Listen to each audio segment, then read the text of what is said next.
message yang mungkin saya akan bagikan buat saudara dalam kesempatan malam hari ini sebetulnya dimulai ketika beberapa waktu yang lampau, ya, Indonesia mengalami istilahnya serangan gelombang kedua dari COVID-19, di mana pada waktu itu sekitar bulan Mei, Juni, Juli, Agustus kurang lebihnya, itu menjadi masa-masa yang gawat-gawatnya, genting-gentingnya, begitu menurut banyak orang.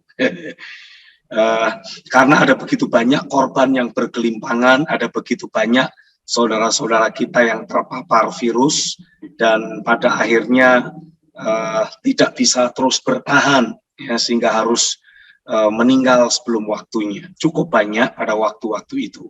Nah, pada masa-masa seperti itu kita memang tidak bisa tidak bisa beraktivitas betul-betul di PPKM darurat. Tidak banyak aktivitas yang kita bisa lakukan, bahkan pelayanan gereja pun hanya boleh dilakukan secara online, ya, dan segala sesuatunya pakai tanda kutip jadi serba minim.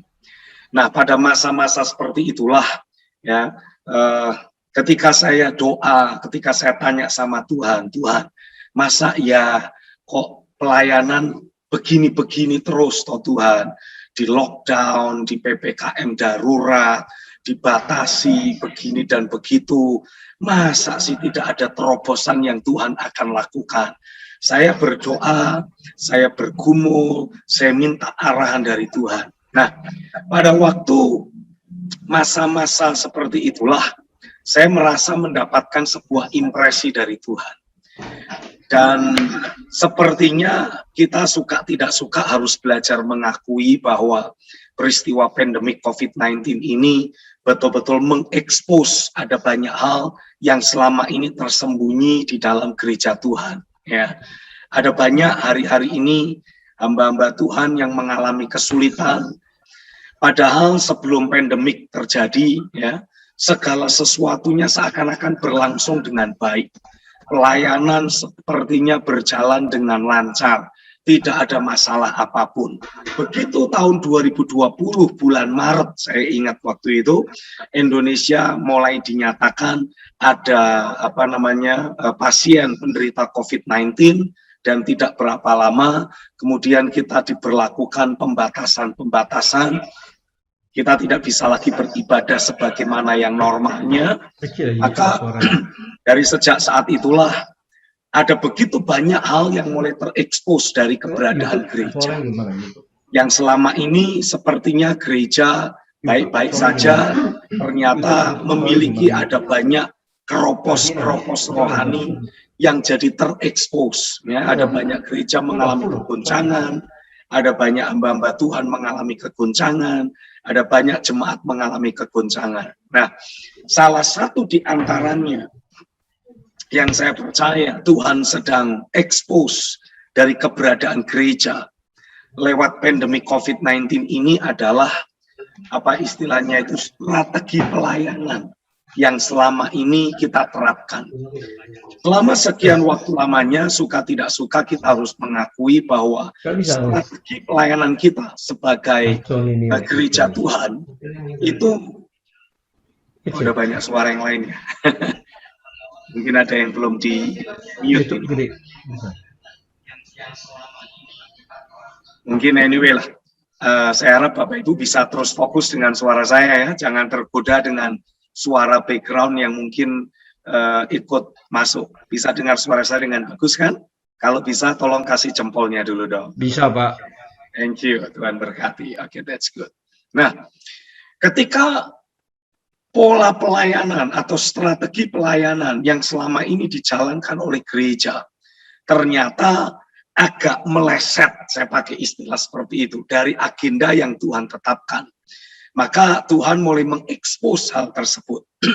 Dan lewat pandemik yang ada, hal ini diekspos oleh Tuhan. Selama sekian waktu lamanya, secara tidak sadar kita menjadikan pelayanan mimbar sebagai ujung tombak pelayanan kita. Nah, dalam masa-masa seperti sekarang ini, suka tidak suka kita harus mengakui bahwa strategi pelayanan yang selama ini kita pakai, yaitu menjadikan pelayanan mimbar sebagai ujung tombak pelayanan kita, ini mengalami kegoncangan yang hebat. Ya, sepertinya ketajaman strategi pelayanan kita menjadi sangat tumpul. Karena kita jadi tidak bisa berinteraksi secara langsung dengan jemaat. Kita tidak bisa melayani mereka seperti yang biasanya kita lakukan.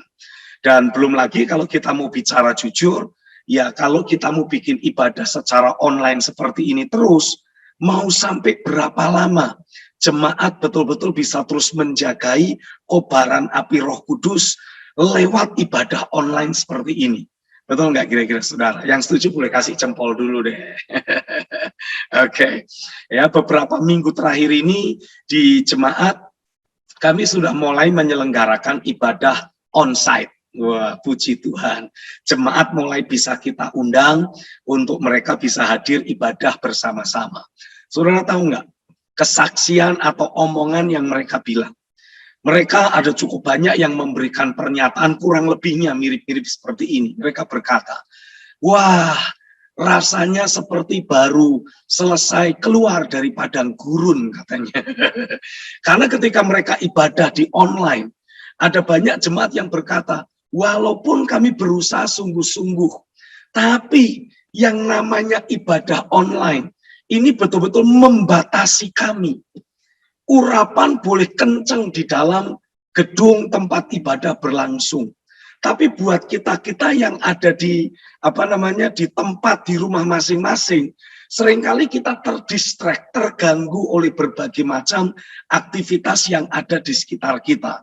Apalagi kalau jemaat mengikuti ibadah, ya videonya dimatikan. Wah, ini lebih konyol lagi saudara.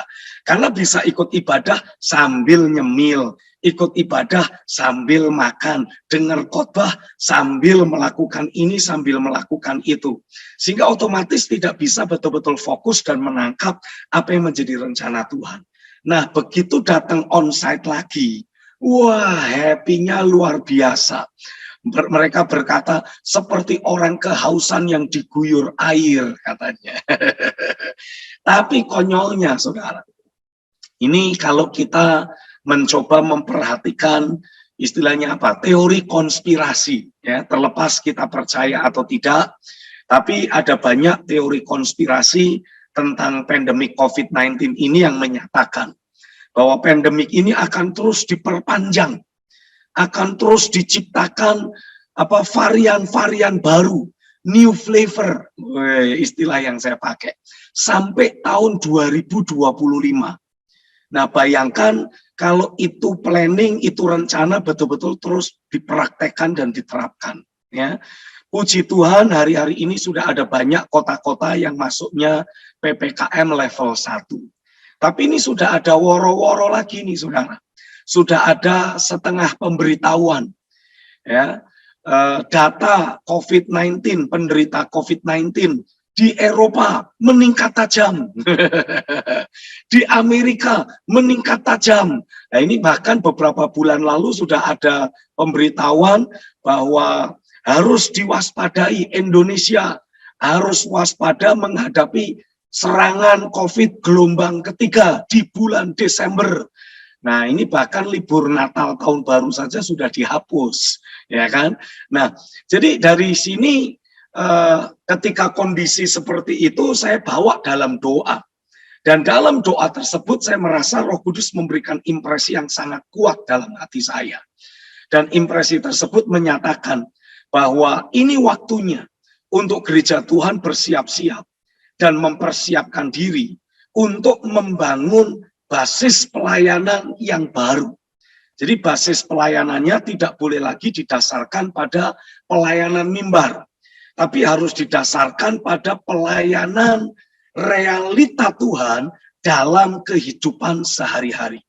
Saya ulangi sekali lagi bagi Bapak Ibu, ini yang saya rasa Tuhan berikan sebagai strategi pelayanan buat kita di masa depan. Karena gereja Tuhan tidak boleh terus ada pada posisi bertahan seperti yang sekarang ini kita alami. Ya, dalam kondisi PPKM atau PPKM darurat, gereja terus ada dalam posisi bertahan doang.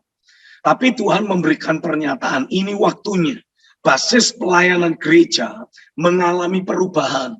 Tidak boleh terus berbasiskan pada pelayanan mimbar belaka. Tapi harus mulai membangun basis pelayanan yang baru. Yaitu membangun basis pelayanan berdasarkan realita Tuhan dalam kehidupan sehari-hari. Dan barulah pada saat seperti itu, ketika kita mulai memiliki basis pelayanan yang baru, kita siap untuk kembali melakukan ekspansi.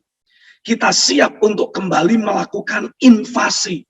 Bukan bertahan terus, tapi mulai menyerang, mulai melakukan sesuatu. Dan kalau kita membaca di dalam Alkitab, suka tidak suka kita harus belajar menyadari. Inilah yang Tuhan sedang mau lakukan. Coba saya mengajak untuk Bapak Ibu, sekali lagi bisa membuka Alkitab kita di dalam kitab Yesaya pasal yang ke-60.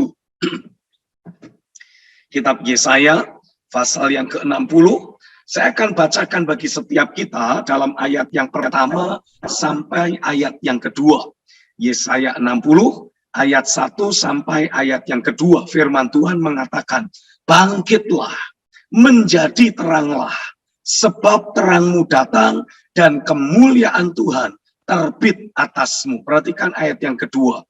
Sebab sesungguhnya kegelapan menutupi bumi dan kekelaman menutupi bangsa-bangsa.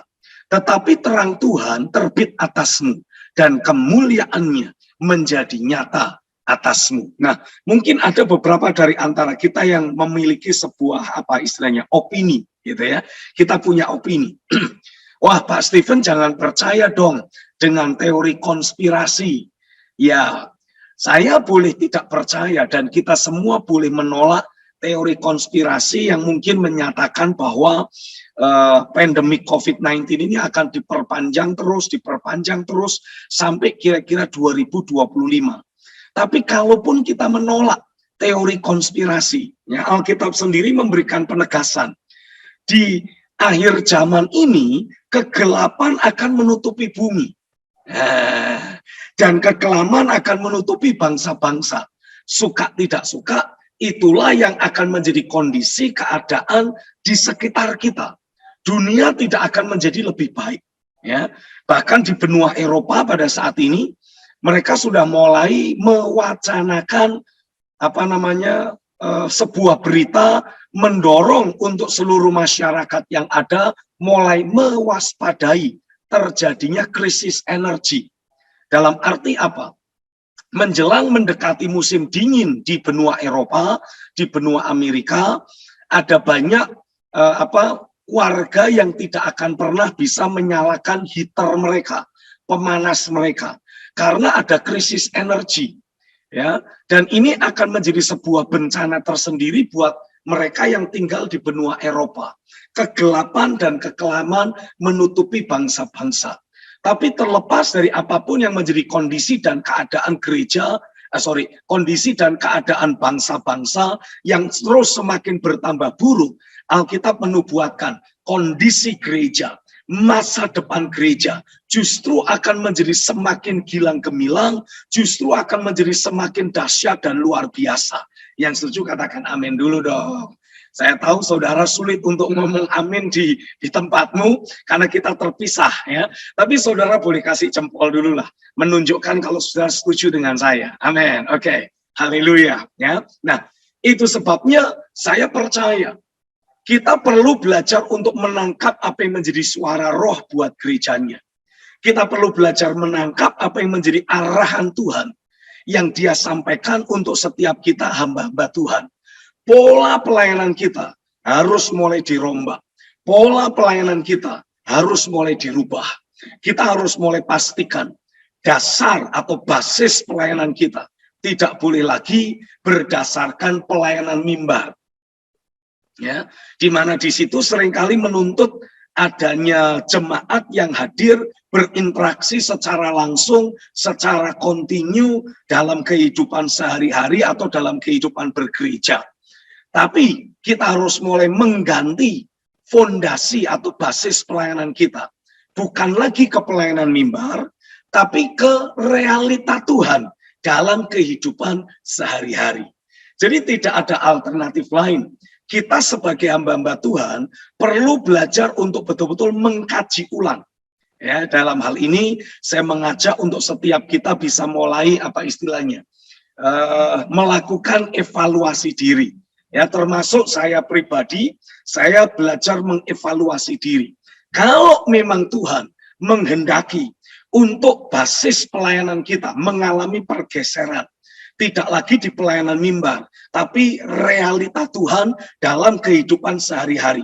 Ini kira-kira wujud aplikasinya bagaimana dan kemana arahnya nanti.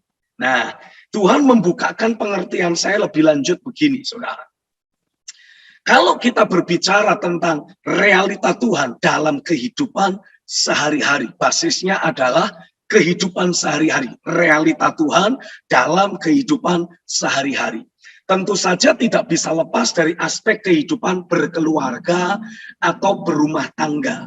Nah, ketika Tuhan mulai mengajak saya untuk mulai berpikir ke aspek tersebut, ke aspek keluarga, aspek rumah tangga. Kenapa? Ya karena suka tidak suka, ketika kita mengalami PPKM darurat sekalipun, kita ini terus memiliki interaksi dalam sebuah keluarga. Ya kan, saudara? Dan kalau kita juga punya kesempatan lebih luas sedikit, katakanlah begitu, PPKM-nya agak dilonggarkan. Tapi kita belum bisa ke gereja. Ya kita masih bisa netonggo. Kita masih bisa bertetangga. Ngobrol dengan tetangga, kita masih bisa istilahnya apa? Ya berinteraksi dengan tetangga di rumah sebelah kita. Nah, kenapa hal ini menjadi sangat strategis? Karena goal akhirnya nanti, Tuhan akan memastikan setiap orang percaya betul-betul menjadi partner kerja Tuhan. Menjadi sarana yang Tuhan beri, yang Tuhan pakai untuk menghadirkan pencurahan roh ke atas semua manusia. Nah, dari Yesaya pasal 60 inilah kita harus loncat ke nubuatan kitab Yoel pasal yang kedua. Mari saya ajak untuk Bapak Ibu bisa membuka Alkitab masing-masing. Kalau tidak keberatan, buka Alkitab kita dalam kitab Yoel pasal yang kedua, ayat yang ke-28. Firman Tuhan menulis seperti ini, kemudian daripada itu akan terjadi bahwa aku akan mencurahkan rohku ke atas semua manusia. Maka anak-anakmu laki-laki dan perempuan akan bernubuat, orang-orangmu yang tua akan mendapat mimpi, teruna-terunamu akan mendapat penglihatan-penglihatan. Perhatikan sekali lagi, atau mungkin kita baca satu ayat lagi di dalam kitab Kisah Rasul 2. Ya. Ayatnya sama kurang lebihnya. Tapi perhatikan, ayat 17. Akan terjadi pada hari-hari terakhir. Demikianlah firman Allah, bahwa aku akan mencurahkan rohku ke atas semua manusia. Maka anak-anakmu laki-laki dan perempuan akan bernubuat, teruna-terunamu akan mendapat penglihatan, dan orang-orangmu yang tua akan mendapat mimpi. Saya mau Bapak Ibu perhatikan sekali lagi. Ayat yang ke-17 maupun di dalam kitab Yoel pasal yang kedua, ayat yang ke-28 yang tadi kita baca, nubuatannya dengan jelas menyatakan, aku akan mencurahkan rohku ke atas orang-orang percaya. Begitukah? Tidak. Ya, selama ini kita punya persepsi. Selama ini kita punya pemahaman. Ya, mungkin beberapa waktu lalu ada satu apa istilahnya persepsi, ada satu pernyataan begitulah kira-kira, bahwa Tuhan akan sekali lagi mencurahkan Roh Kudusnya besar-besaran, sama seperti peristiwa Pentakosta yang terjadi dalam Kisah Rasul 2, seperti peristiwa pencurahan roh yang terjadi di Jalan Azusa tahun 1900-an awal, ya. Ini akan menjadi Pentakosta ketiga, katanya begitu. Tapi persepsi yang dibangun apa? Roh itu akan tercurah atas kita orang-orang percaya, atas gereja Tuhan doang. Nah, ini yang menjadi titik permasalahan. Nubuatan dalam kitab Yoel 2 maupun Kisah Rasul 2 tidak menyatakan bahwa roh akan dicurahkan hanya atas orang-orang percaya, tapi akan dicurahkan ke atas semua manusia. Bahkan Alkitab berbahasa Inggris menulisnya dengan kata-kata to all flesh.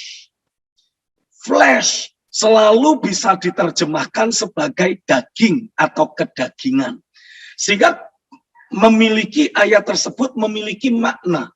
Bahkan terhadap orang-orang yang masih hidup dalam kedagingan sekalipun, Tuhan pada hari-hari yang terakhir nanti akan mencurahkan rohnya dengan dahsyat.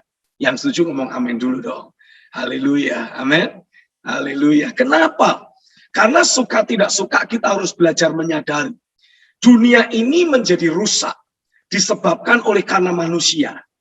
Kekelaman menutupi bangsa-bangsa, kegelapan menutupi bangsa-bangsa juga disebabkan oleh karena manusia. Ya, manusia yang serakah, manusia yang hidup dalam konflik batin, manusia yang punya berbagai macam niat jahat dalam hatinya, tapi punya posisi. Sehingga akhirnya apa? Posisi yang dia punya dipakai untuk mengambil keputusan-keputusan yang mementingkan dirinya sendiri, menguntungkan dirinya sendiri, tapi merusak dan menghancurkan banyak orang yang lain. Inilah yang menyebabkan kekelaman dan kegelapan menutupi bangsa-bangsa. Nah, kalau kita mau bicara jujur, saudara, suka tidak suka kita harus belajar mengakui bahwa orang-orang yang fasik, orang-orang yang jahat, orang-orang yang serakah, orang-orang yang tamak, ini kalau dikhotbahi mental aja sudah, ya kan? Dinasehati model seperti apapun ya seringkali mental saja. Kenapa? Karena memang hatinya jahat. Tapi Alkitab menubuatkan sejahat-jahatnya hati manusia di hari-hari yang terakhir, Tuhan dalam kedaulatan kuasanya akan bergerak dan akan bekerja secara nyata dan mengkondisikan untuk terjadinya pekerjaan roh yang dahsyat, yang luar biasa. Digambarkan dengan pernyataan, aku akan mencurahkan rohku ke atas semua manusia. Wah, maksudnya apa ini? Suka tidak suka kita harus belajar melihat.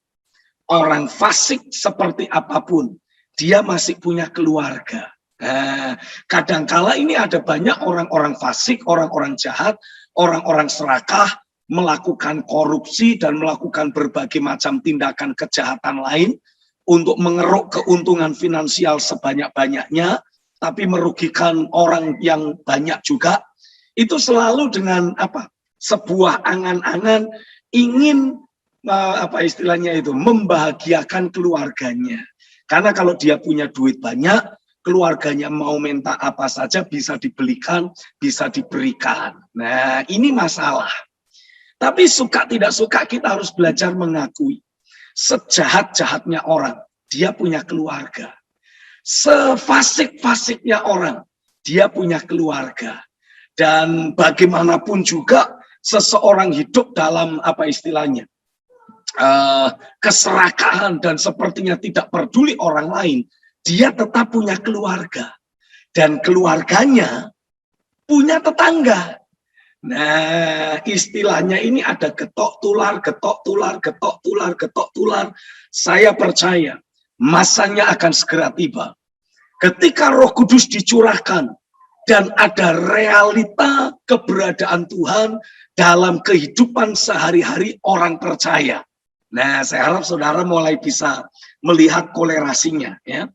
Ketika kita sebagai orang percaya terus mengalami pekerjaan firman dan roh, dan kita mengalami ada realita Tuhan dalam kehidupan sehari-hari kita. Coba kita ngomong sama-sama. Ada realita Tuhan dalam kehidupan sehari-hari kita. Yang keraslah sama-sama di tempat masing-masing. Saudara boleh berkata, ulangi dengan keras.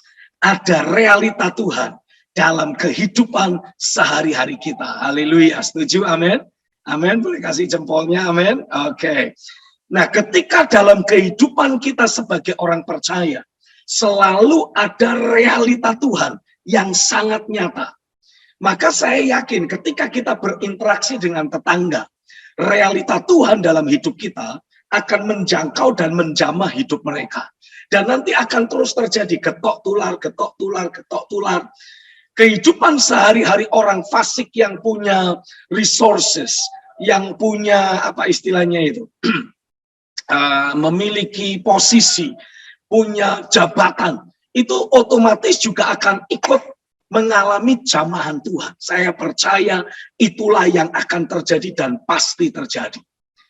Kenapa Tuhan mendorong basis pelayanan kita itu harus digeser, berpindah masuk ke pelayanan yang mengandalkan atau menghadirkan realita Tuhan dalam kehidupan sehari-hari. Karena selama sekian waktu lamanya, tanpa kita sadari, kalau kita bicara realita Tuhan, biasanya kita ngomong, kita merasakan realita Tuhan, itu di mana, saudara? Saat ibadah. Betul ya? Itu yang seringkali terjadi. Ketika kita ibadah, kita ikut KKR mungkin, nah baru saat itu kita berkata, kita merasakan realita Tuhan. Tapi dalam kehidupan sehari-hari, kita seringkali jarang mengalami ada realita Tuhan hadir dan menyertai kehidupan kita. Padahal Tuhan menghendaki realita hadiratnya itu akan selalu ada dalam kehidupan kita, dalam kehidupan sehari-hari. Bahkan bukan cuma dalam hidup kita sebagai hamba-hamba Tuhan, tapi dalam kehidupan setiap jemaat dan orang percaya yang kita layani. Yang setuju katakan amin. Haleluya. Coba deh, saya mau ajak untuk kita bisa membaca beberapa ayat firman. Biarlah ayat-ayat firman ini akan menjadi sebuah penegasan, menjadi peneguhan buat setiap kita. Ya, coba buka sama-sama dalam kitab Injil Yohanes pasal yang ke-14. Injil Yohanes pasal yang ke-14. Saya ajak kita bisa baca dulu ayat yang ke-15 sampai ayat yang ke-18. Ayo kita baca sama-sama. Haleluya. Jikalau kamu mengasihi aku, kamu akan menuruti segala perintahku. Aku akan minta kepada Bapa, dan ia akan memberikan kepadamu seorang penolong yang lain, supaya ia menyertai kamu selama-lamanya, yaitu Roh kebenaran. Dunia tidak dapat menerima dia, sebab dunia tidak melihat dia dan tidak mengenal dia.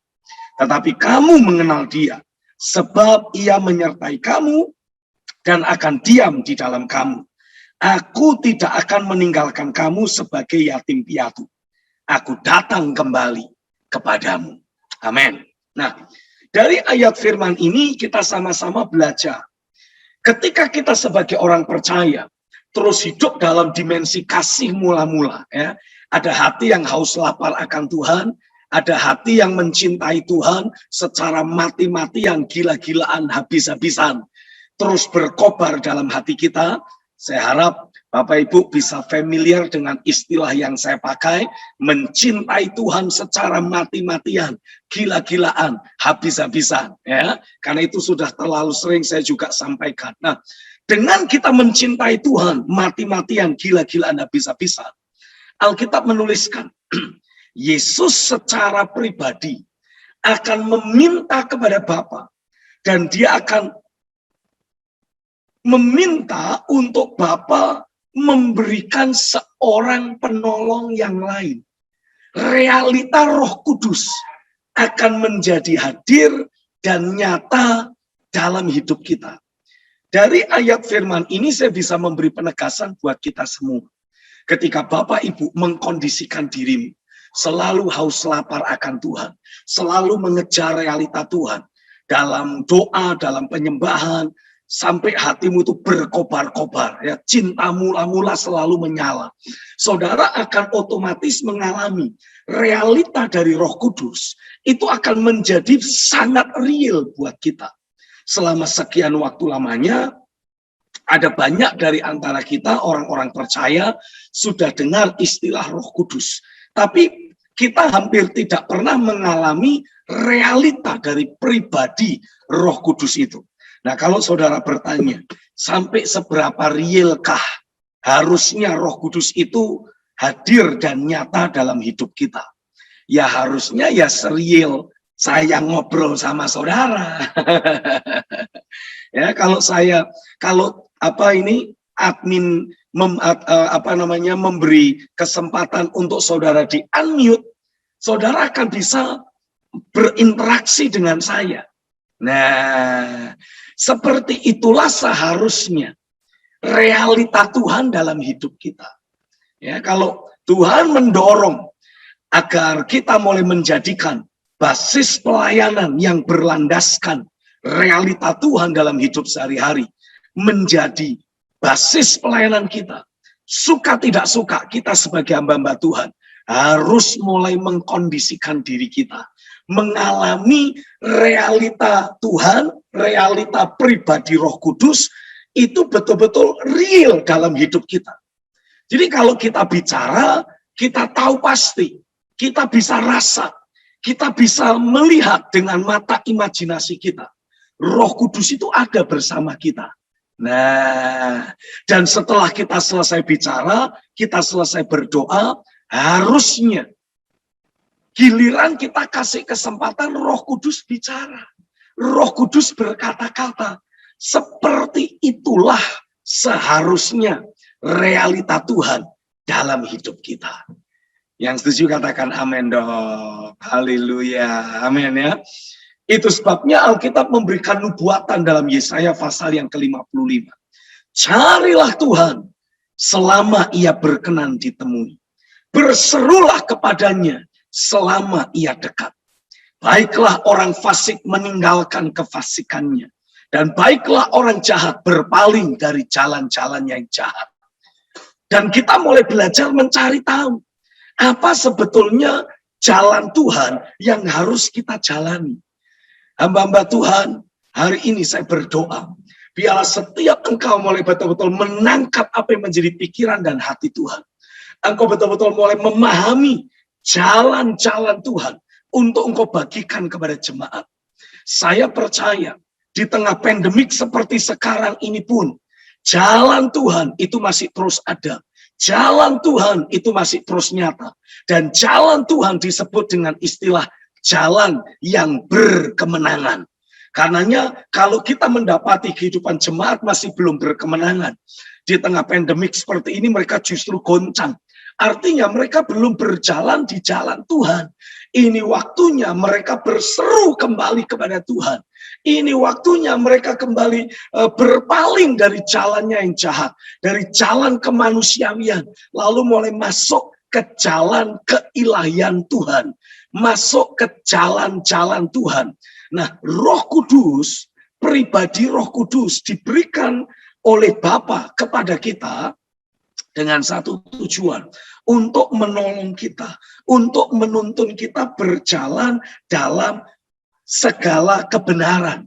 Ya, sehingga sebagai akibatnya apa? Kita berjalan di jalan Tuhan. Kita selalu berjalan di jalan kemenangannya. Realita Tuhan menjadi sangat nyata dalam hidup kita. Bahkan kalau Bapak Ibu baca dalam ayat yang ke-18, Tuhan berkata begini, aku tidak akan meninggalkan kamu sebagai yatim piatu. Aku datang lagi kepadamu. Harusnya sebagaimana Yesus itu real bagi ke-12 muridnya, maka keberadaan Tuhan pun harusnya menjadi real dalam kehidupan setiap kita. Yang setuju ngomong amin dulu dong. Haleluya. Amin. Jadi saya betul-betul mendorong saudara, ayo ini saatnya kita berpindah dari pelayanan yang berbasiskan pelayanan mimbar, yang sibuk dengan ritual ibadah dan ritual keagamaan, ayo kita mulai berpaling dan kita mulai berpindah masuk ke realita Tuhan dalam kehidupan sehari-hari. Oh, saya betul-betul berharap, saya betul-betul berdoa. Dan saya rasa Tuhan sedang berbicara, menyampaikan pesan buat setiap kita.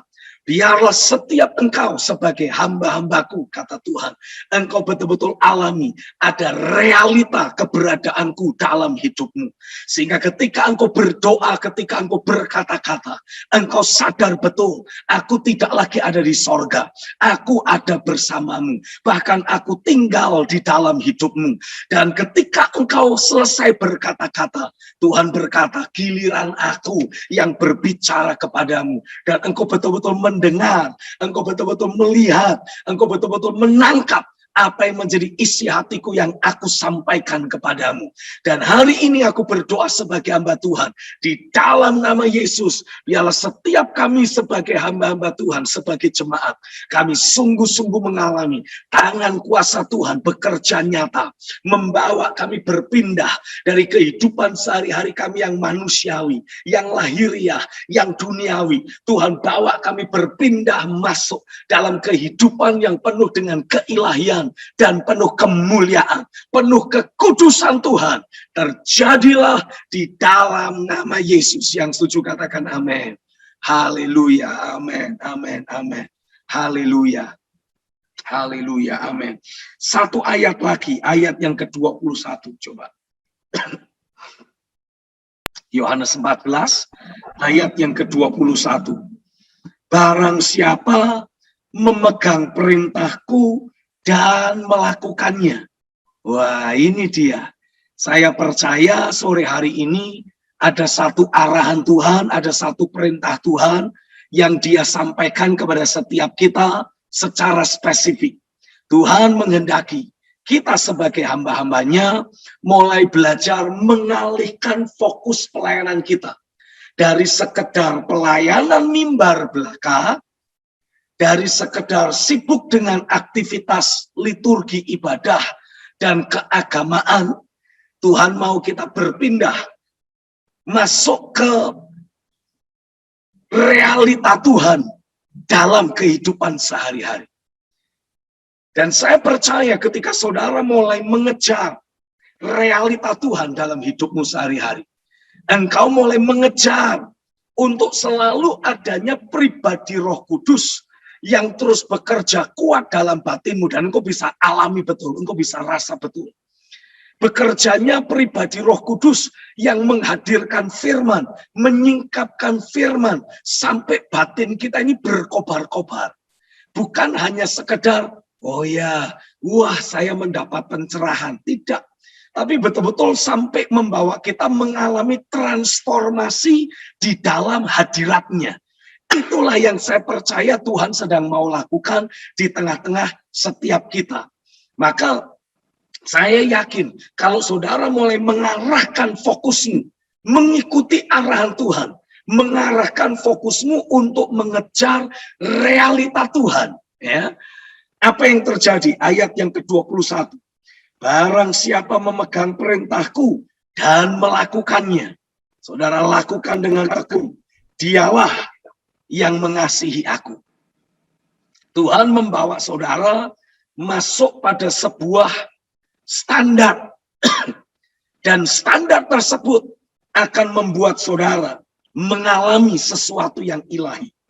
Karena Alkitab menuliskan begini, dan barang siapa mengasihi aku, ia akan dikasihi oleh Bapakku.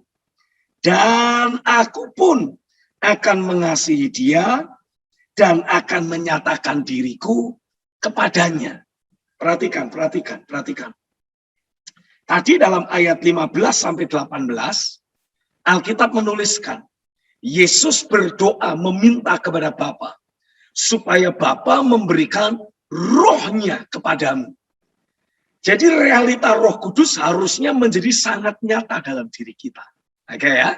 Amin ya. Nah, ketika kita terus mengikuti tuntunan Roh, mengejar realita Tuhan lebih lagi, mengejar Roh kekudusan, mengejar Roh keilahian dan kemuliaan, sehingga kita tidak lagi hidup seperti manusia kebanyakan.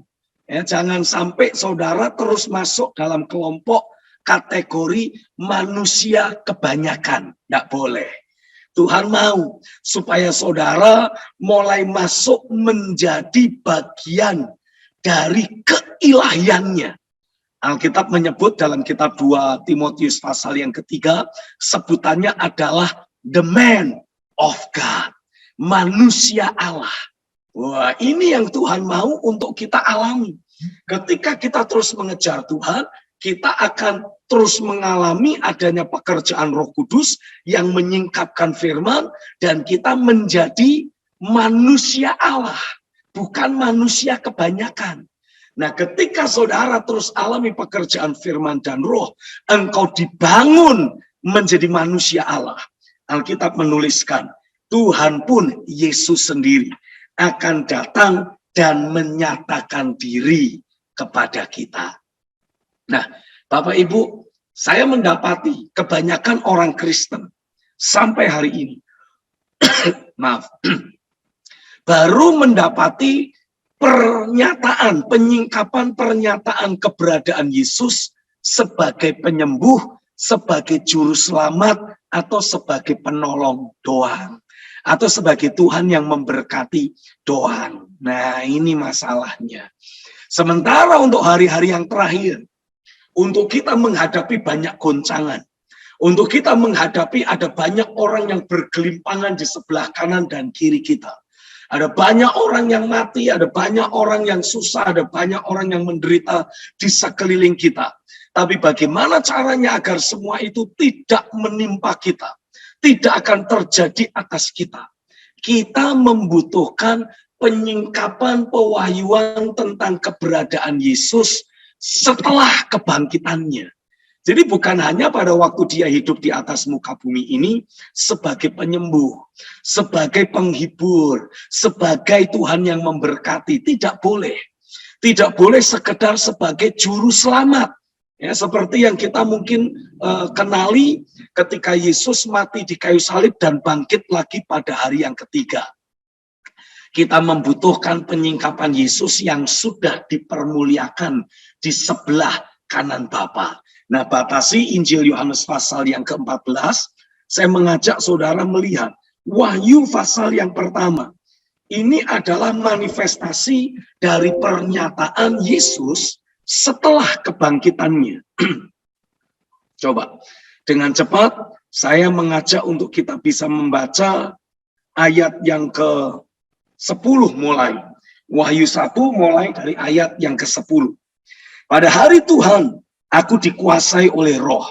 Ini pernyataan dari Rasul Yohanes ketika dia ada dalam pembuangan di Pulau Patmos. Ya. Dan aku mendengar dari belakangku suatu suara yang nyaring seperti bunyi sangkakala, katanya, apa yang engkau lihat, tuliskanlah di dalam sebuah kitab dan kirimkanlah kepada ketujuh jemaat ini, ke Efesus, ke Smyrna, Pergamus, Tiatira, Sardis, Philadelphia, dan ke Laodikia. Lalu aku berpaling untuk melihat suara yang berbicara kepadaku. Dan setelah aku berpaling, tampaklah kepadaku 7 kaki dian dari emas. Dan di tengah-tengah kaki dian itu, ada seorang serupa anak manusia, berpakaian jubah yang panjangnya sampai di kaki, dan dadanya berlilitkan ikat pinggang dari emas. Kepala dan rambutnya putih, bagaikan bulu yang putih metah, dan matanya bagaikan nyala api. Dan kakinya mengkilap bagaikan tembaga membara di dalam perapian. Suaranya bagaikan desau air bah. Dan di tangan kanannya ia memegang 7 bintang, dan dari mulutnya keluar sebilah pedang tajam bermata 2, dan wajahnya bersinar-sinar bagaikan matahari yang terik. Ketika aku melihat dia, tersungkurlah aku di depan kakinya, sama seperti orang yang mati. Tetapi ia meletakkan tangan kanannya atasku, lalu berkata, jangan takut, aku adalah yang awal dan yang akhir dan yang hidup. Aku telah mati, namun lihatlah, aku hidup sampai selama-lamanya. Dan aku memegang segala kunci maut dan kerajaan maut. Ini adalah wujud dari manifestasi pernyataan yang Yohanes terima dari keberadaan Yesus setelah kebangkitannya dari antara orang mati. Yesus menyatakan, jangan takut, aku adalah yang awal dan yang akhir, dan yang hidup. Dari pernyataan Tuhan ini, saya mendapati realita Tuhan dalam kehidupan sehari-hari kita akan memberikan posisi rohani yang berbeda buat kita sebagai orang percaya. Dan posisi rohani yang berbeda ini akan membuat kita, pakai tanda kutip ya, kebal dari berbagai kegoncangan, dari berbagai macam pergumulan, dari berbagai macam masalah yang akan menghantam dunia di hari-hari yang terakhir ini. Haleluya. Yang setuju ngomong amin dulu dong. Haleluya. Engkau dibedakan, engkau diistimewakan. Orang lain boleh punya masalah ekonomi, kecuali kita orang percaya. Kenapa? Karena realita Tuhan dalam hidup kita membuat pemeliharaan Bapa selalu nyata dalam diri kita. Haleluya. Yang setuju ngomong amin lagi dong. Kasih tanda jempolnya. Amin. Dan bukan hanya itu, Alkitab juga menubuatkan, walaupun setiap kita melihat ada 1000 orang rebah di sebelah kanan kita, 1000 orang lagi yang lain rebah di sebelah kiri kita. Kita cuma nonton, melihat orang-orang fasik dihukum oleh Tuhan. Tapi kita tidak tersentuh oleh itu semua. Orang lain boleh mengalami krisis, orang lain boleh mengalami kegoncangan, tapi dalam hidup kita akan selalu ada pemeliharaan Tuhan. Kenapa? Karena ada penyingkapan pewahyuan tentang keberadaan Yesus yang secara pribadi berkata, aku adalah yang awal dan yang akhir. Jadi artinya apa? Kalau dia yang sudah memulai perjalanan iman kita, artinya dia juga yang akan terus menguatkan di saat kita lemah. Dia juga yang akan terus memberi kekuatan di saat kita mengalami kendor. Dia yang akan menyembuhkan di saat kita sakit. Dia yang akan memulihkan di saat kita mengalami kegoncangan. Dan dia juga akan terus menuntun langkah kaki kita. Memastikan kita mencapai garis akhir dengan penuh kekuatan dan kemuliaan. Haleluya. Hari ini saya mau deklarasikan atasmu hamba-hamba Tuhan. Tidak peduli bagaimana kondisimu menghadapi pelayanan yang penuh kegoncangan. Mungkin saudara berkata, saya sudah babak belur. Mungkin engkau berkata, saya mengalami kegoncangan yang hebat. Mungkin ada juga yang berkata, saya seperti tawar hati. Tapi hari ini sebagai hamba Tuhan, kawan, kalau engkau tidak keberatan, arahkan tanganmu ke kamera masing-masing. Hari ini saya mau tegaskan, saya mau sampaikan, saya mau doakan di dalam nama Yesus. Tidak peduli kondisi keadaan pelayananmu, tidak peduli kondisi keadaan hatimu saat ini.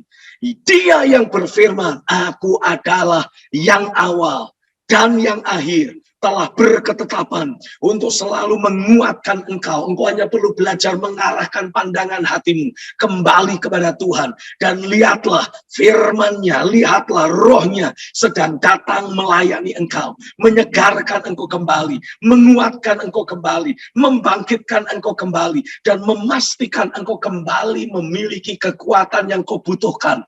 Ini bukan waktunya untuk pensiun. Ini waktunya engkau bangkit kembali dalam perkara-perkara ilahi. Ini waktunya engkau alami. Tuhan akan menuntun langkah kakimu, melanjutkan perjalanan hidup, perjalanan iman, perjalanan rohani, perjalanan pelayananmu sampai garis akhir. Dan engkau akan mencapai garis akhir dengan kekuatan penuh, dengan penuh kemuliaan. Terjadilah di dalam nama Yesus. Haleluya. Yang setuju katakan amin. Haleluya, haleluya, haleluya. Amin, amin, amin. Haleluya. Engkau tidak akan pernah terus lemah. Engkau tidak akan terus dalam keadaan tawar hati. Hari ini saya berdoa, anugerah dari Bapa sekali lagi dicurahkan. Saya merasa kita seperti dibawa untuk berinteraksi dengan dimensi ruang tahta, dengan tahta kasih karunia. Saya merasa saat ini Tuhan sedang melepaskan anugerah dan pengampunan kepadamu. Dia memberikan pengampunan, dia memberi dirinya diperdamaikan kembali dengan engkau. Engkau yang selama ini terputus dari Tuhan, Tuhan telah berkenan untuk membawa engkau sekali lagi terhubung dengan dirinya. Dan dari keterhubungan dengan Tuhan, dengan realita Bapa, anugerah dicurahkan dalam hidupmu. Terimalah anugerahnya, terimalah pekerjaan rohnya dimanapun engkau berada. Kapanpun rekaman ini akan diputar kembali, anugerahnya akan sekali lagi tercurah. Roh Kudusnya sekali lagi akan bekerja dalam batinmu. Terjadilah, terjadilah, terjadilah. Yang percaya katakan amin. Haleluya, amin. Haleluya, amin, amin, amin, amin. Inilah manifestasi pernyataan Tuhan setelah dia bangkit dari antara orang mati dan setelah dia dipermuliakan di sebelah kanan Bapa. Aku adalah yang awal dan yang akhir dan yang hidup. Kalau Tuhan sudah sampai memberi pernyataan, aku adalah yang hidup. Aku telah mati, namun lihatlah, aku hidup sampai selama-lamanya. Dan aku memegang segala kunci maut dan kerajaan maut. Saya mau saudara belajar menyadari, bahkan maut atau kematian yang banyak ditakuti oleh orang di akhir zaman, tidak akan bisa menyentuh hidupmu. Saya meyakini, ini keyakinan saya tidak akan mati. Kalau tugas saya sudah selesai di bumi ini, bukan roh maut yang menjemput saya, tapi malaikat Tuhanlah yang akan menjemput saya di bumi ini, dan kemudian Bapa sendiri akan menyambut saya di sana. Jadi bukan kematian yang akan mendatang, tapi roh kebangkitan yang akan membawa saya berpindah ke alam yang kekal. Itu yang saya yakini. Jadi tidak akan ada kematian yang bisa menyentuh tubuhku, menyentuh diriku. Dan saya juga meyakini, kalau saudara terus belajar mengejar apa yang menjadi perintah Tuhan pada malam hari ini, memastikan porsi pelayananmu tidak lagi berfokuskan pada pelayanan mimbar, tapi lebih berfokuskan untuk menghadirkan realita Tuhan dalam kehidupan sehari-hari. Maka dalam hidupmu, karena adanya realita Tuhan, karena adanya kehidupan roh, dalam hidupmu engkau juga akan alami maut tidak berkuasa atasmu. Haleluya. Yang setuju kasih jempolnya dulu dong. Amin. Haleluya. Saya percaya itulah yang Tuhan ingin lakukan di tengah-tengah kita. Tapi kembali lagi, kembali kepada Injil Yohanes pasal yang ke-14. Sekali ini saya mengajak untuk kita membaca ayat yang ke-23. Ya, ingat sekali lagi. Tadi di dalam ayat 15 sampai 18 ada realita Roh Kudus. Dalam ayat 21, Yesus juga akan menyatakan dirinya kepada kita sebagai yang awal dan yang akhir dan yang hidup. Nah, sekarang masuk ayat yang ke-23. Jawab Yesus, jika seorang mengasihi aku, ia akan menuruti firman-Ku, dan Bapa-Ku akan mengasihi dia, dan kami akan datang kepadanya dan diam bersama-sama dengan dia. Menarik, perhatikan sekali lagi. Jika seorang mengasihi aku, ia akan menuruti firman-Ku, dan Bapa-Ku akan mengasihi dia. Lalu kalimat selanjutnya, perhatikan ayat ini. Kami, siapa kami di sini? Ya, Roh Kudus, Yesus, dan Bapa. Kami akan datang kepadanya dan diam bersama-sama dengan dia.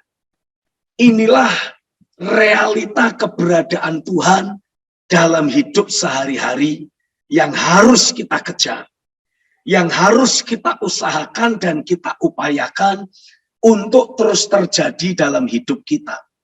Tanpa saudara terus belajar mengupayakan realita keberadaan Tuhan, ya, keberadaan dari Roh, Firman, dan Bapa sendiri nyata dalam diri kita, maka kehidupan sehari-hari saudara akan terus sama seperti yang lain. Tapi pada waktu saudara mengalami apa yang dinubuatkan oleh Yesus dalam ayat yang ke-23 ini, mulai terjadi atas hidupmu, kami akan datang kepadanya dan diam bersama-sama dengan dia.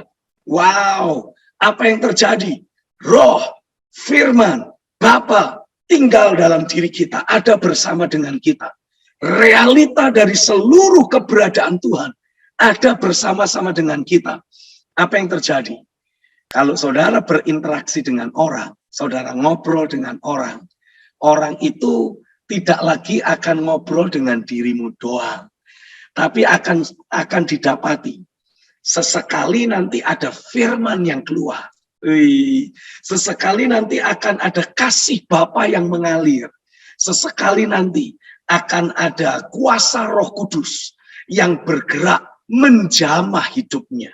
Sehingga nubuatan yang ditulis dalam Yoel 2, nubuatan yang ditulis dalam Kisah Rasul 2 yang menyatakan, aku akan mencurahkan rohku ke atas semua manusia, akan mulai terjadi lewat kehidupan sehari-hari kita, lewat keluarga kita, lewat interaksi yang kita alami, ya, dengan keluarga, dengan tetangga, sehingga getok tular, kita akan mulai melihat seluruh dunia ini akan mengalami pengenalan akan Tuhan, sama seperti air menutupi dasar lautan. Haleluya. Saya berdoa, biarlah mulai dari sejak hari ini, saudara sebagai orang-orang percaya, tidak lagi hanya sekedar menjadi hamba Tuhan atau orang percaya biasa, yang hanya sekedar ada dalam pelayanan yang sifatnya pakai tanda kutip biasa. Tapi saya mau setiap saudara sungguh-sungguh alami ada realita dari Roh, dari Firman, dan dari Bapa sendiri yang terus bercokol dalam hidupmu, semakin bertambah nyata dalam dirimu. Karena inilah yang akan mengkondisikan, walaupun kita di PPKM darurat, namanya manusia sifatnya pasti bersosial. Nah, saat saudara bersosial dengan orang-orang lain, minimal dengan keluargamu, maka pada saat itulah Roh akan bisa bergerak. Amin, saudara. Penyingkapan firman akan bisa kita sampaikan kepada mereka. Kasih Bapa akan bisa menjamah dan menjangkau hidup mereka. Dan siapapun yang mengalami jamahan Roh, yang mengalami kasih Bapa, mengalami pekerjaan firman, pasti hidupnya akan diubahkan. Dan Alkitab menubuatkan, orang yang keras hati sekalipun, kalau mengalami pekerjaan firman dan Roh terus-menerus, digambarkan dalam kitab Yesaya pasal 55, pekerjaan firman dan Roh itu seperti air hujan, seperti salju yang ketika turun ke bumi ini akan membasahi tanah yang tandus. Haleluya. Dan kalau tanah tandus sudah dibasahi, pekerjaan firman dan Roh akan sekali lagi bekerja, membuat tanah yang sudah berair itu menjadi tanah subur. Haleluya. Artinya apa? Orang yang keras hati sekalipun, kalau terus mengalami ada kasih Bapa menjangkau, menjamah hidupnya, ada realita dari Sang Firman yang terus keluar, berbicara, berkata-kata lewat mulut kita. Ya, dan kemudian ada kuasa Roh Kudus yang menjangkau, menjamah hidup mereka. Apa yang terjadi? Sekeras apapun hati manusia akan bisa mengalami transformasi. Dan hari ini saya berdoa di dalam nama Yesus, biarlah lewat hidup kita yang mulai berfokus untuk membawa realita Tuhan dalam kehidupan sehari-hari. Engkau akan terus mengalami ada begitu banyak hati yang ditransformasi oleh Tuhan. Ada begitu banyak hati-hati yang mengalami perubahan karena jamahan Tuhan. Dan bahkan orang-orang yang seperti Nebukadnezar, orang-orang yang seperti Firaun, orang-orang yang seperti Ahasiweros akan mengalami jamahan Tuhan. Kenapa? Karena akan ada dari antaramu dibangkitkan Tuhan menjadi seperti Yusuf. Ya, lewat Yusuf, Firaun diubah Tuhan. Dan karena Firaun berubah, seluruh Mesir juga mengalami perubahan. Haleluya. Karena Daniel, saya percaya ada banyak dari antaramu akan dibangkitkan Tuhan menjadi seperti Daniel di akhir zaman ini. Kalaupun bukan saudara, minimal jemaat, pasti ada yang Tuhan bangkitkan. Jadi kayak Sadrak, Mesak, dan Abednego. Dan lewat keberadaan Daniel, Sadrak, Mesak, Abednego, Nebukadnezar mengalami jamahan Tuhan. Dan kalau Nebukadnezar dijamah Tuhan, seluruh negeri Babel mengalami terobosan besar. Haleluya. Dan saya juga percaya ada dari antaramu yang akan Tuhan bangkitkan seperti Hadasa. Siapa itu Hadasa? Ratu Esther. Lewat Ratu Esther, dia bisa mempengaruhi Raja Ahasiweros. Sehingga keputusan Haman untuk membasmi orang-orang Yahudi bisa dibatalkan. Haleluya. Rencana dan rancangan Tuhan di atas muka bumi ini akan tetap terjadi, akan tetap terwujud, walaupun sepertinya dunia semakin jadi sekuler, dunia jadi semakin gelap, masa yang sukar dan hari yang jahat mencetak banyak manusia menjadi egois, tidak peduli akan orang lain, tidak lagi mengindahkan Tuhan, hanya mengejar kesenangannya sendiri. Tapi hari ini saya deklarasikan di dalam nama Yesus, gereja Tuhan akan memanifestasikan kemuliaan sorgawi tanpa terselubung lagi. Gereja Tuhan akan terus mendapati perkara-perkara ilahi terus datang, terus nyata dalam hidupmu. Realita dari Sang Firman, realita dari Roh Kudusnya, realita dari Sang Bapa itu sendiri akan sedemikian mencengkeram kehidupan sehari-harimu. Sehingga orang yang berinteraksi dengan engkau akan dijamah oleh Tuhan, akan dilawat oleh kasih-Nya, akan diubah oleh firman-Nya, akan dijamah oleh Roh Kudus-Nya. Haleluya. Yang setuju katakan amin. Haleluya. Amin. Haleluya. Saya berdoa biarlah setiap firman yang disampaikan terus Tuhan tanamkan dan terus Tuhan follow up, terus Tuhan tindak lanjuti. Hari ini Tuhan, sekali lagi aku berdoa, hati yang haus lapar akan Tuhan, hati yang mengejar realita Tuhan akan mulai bertumbuh dalam hidup kami. Tumbuhkan kehausan dari batin kami untuk tidak puas hanya merasakan hadirat Tuhan yang biasa-biasa saja. Biarlah hidup kami mulai kami taruh di mezbah-Mu dan kami betul-betul melakukan tekad yang kami miliki, mengejar Tuhan sampai realita Tuhan menjamah hidup kami. Sampai kuasa firman tersingkap dalam batin kami dan membuat hati kami berkobar-kobar, menyala-nyala dengan hebat.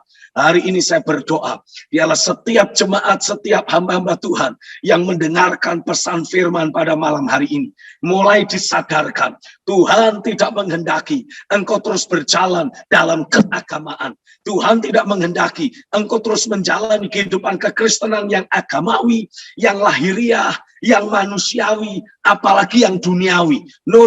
Tuhan menghendaki engkau menjalani kehidupan kekristenanmu dengan realita Tuhan dalam kehidupanmu sehari-hari. Terjadilah di dalam nama Yesus. Yang percaya sama-sama katakan amin, amin, amin, amin, amin. Amin ya. Saya mendorong saudara, ini pun masih menjadi sesuatu yang pakai tanda kutip fresh, baru dalam hidup saya. Tapi saya mendorong setiap saudara, ayo kita sama-sama, kalau perlu, ambil waktu doa dan puasa. Teruslah mendesak dalam hadirat Tuhan, sampai kita ini betul-betul mengalami ada realita kemuliaan Tuhan yang dimanifestasikan dalam kehidupan kita sehari-hari. Ya, kalau kita bicara tentang realita Tuhan, kalau engkau baca dalam kitab 1 Samuel pasal yang kelima, Alkitab menuliskan, tabut Tuhan waktu direbut oleh orang-orang Filistin, disimpan di kuil Dagon. Apa yang terjadi? Keesokan harinya, patung Dagon itu roboh, seperti sujud menyembah di depan tabut Tuhan. Ketika dikembalikan oleh para imam Dagon, pagi harinya, hari berikut, wah itu kepala dan tangannya putus semua. Kenapa? Karena realita Tuhan itu memang real. Nah, kita ini belum sampai masuk ke titik realita Tuhan yang membawa terobosan dan membawa perubahan yang sangat nyata. Kalau saudara membaca lebih lanjut dalam 1 Samuel pasal 19, ini ada cerita ini. Samuel sedang bernubuat bersama dengan rombongan para nabi. Lalu ada tentara-tentara yang diutus Saul untuk menangkap Daud. Apa yang terjadi? Sampai radius tertentu. Ini tentara-tentara yang datang dengan niat jahat. Diubah Tuhan begitu saja karena mengalami interaksi dengan realita hadirat Tuhan yang mengalir lewat hidup Samuel dan para nabi saat itu. Ini terjadi sampai beberapa kali. Bahkan ketika Saul sendiri datang, berniat menangkap Daud, sampai teritorial tertentu, Saul roboh, dan dia ikut bernubuat seperti para nabi. Wah, saya yakin di masa depan nanti, kehidupan orang-orang percaya, kehidupan keluarga-keluarga orang percaya, akan membawa realita Tuhan sedemikian dahsyat. Sehingga sampai peristiwa, 1 Samuel pasal yang kelima, lalu kemudian 1 Samuel 19, itu betul-betul tergenapi dan terjadi. Realita Tuhan akan menjagai kita dari orang-orang jahat, menjagai kita dari berbagai aktivitas si jahat. Karena di hari-hari yang terakhir ini, aktivitas iblis akan semakin meningkat. Ya, kalau saudara buka di YouTube, ini kisah-kisah mistis, cerita-cerita paranormal, itu semakin banyak bermunculan. Menunjukkan apa? Aktivitas dari roh-roh jahat juga semakin bertambah real. Nah, tapi ketika realita Tuhan itu terus kita kejar dan kita bawa dalam hidup kita, karena tubuh kita ini adalah bait Roh Kudus dan yang luar biasa. Kalau saudara membaca Keluaran 34, Musa yang bergaul dengan Tuhan, berdoa di atas gunung 40 hari 40 malam. Ketika turun, mukanya itu bercahaya. Wih. Jadi tubuh lahiriah kita ini bisa menyerap realita hadirat Tuhan. Wih, mantap.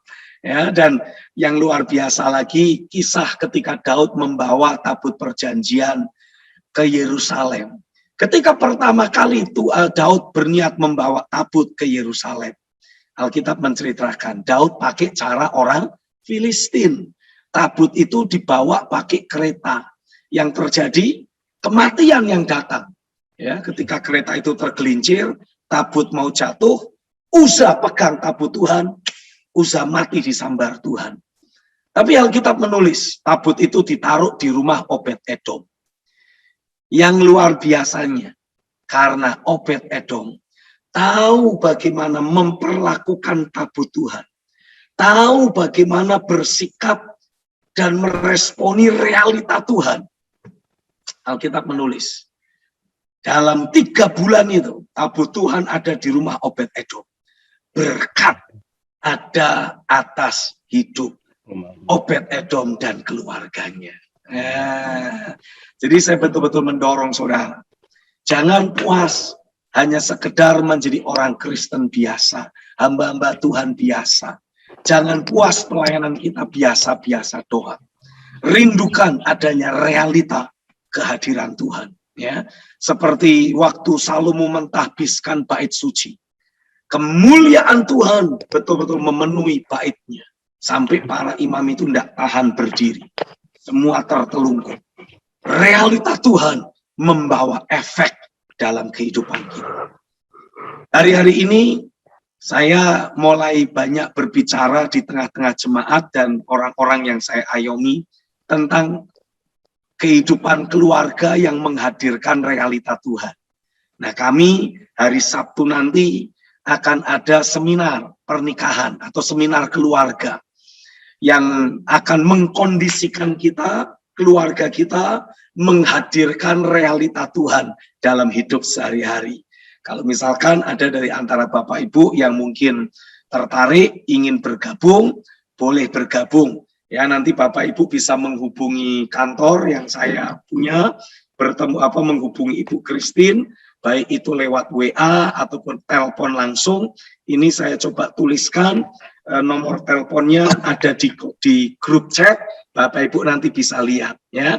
Dan saya percaya bukan hanya kita pribadi yang akan membawa realita Tuhan, tapi keluarga-keluarga kita, keluarga-keluarga jemaat kita, orang-orang percaya akan membawa realita Tuhan dalam kehidupan sehari-hari. Dan lewat realita Tuhan dalam diri kita, getok tular, getok tular, getok tular, pencurahan roh akan terjadi atas semua manusia. Terjadilah di dalam nama Yesus. Dan saya tutup dengan berkata amin.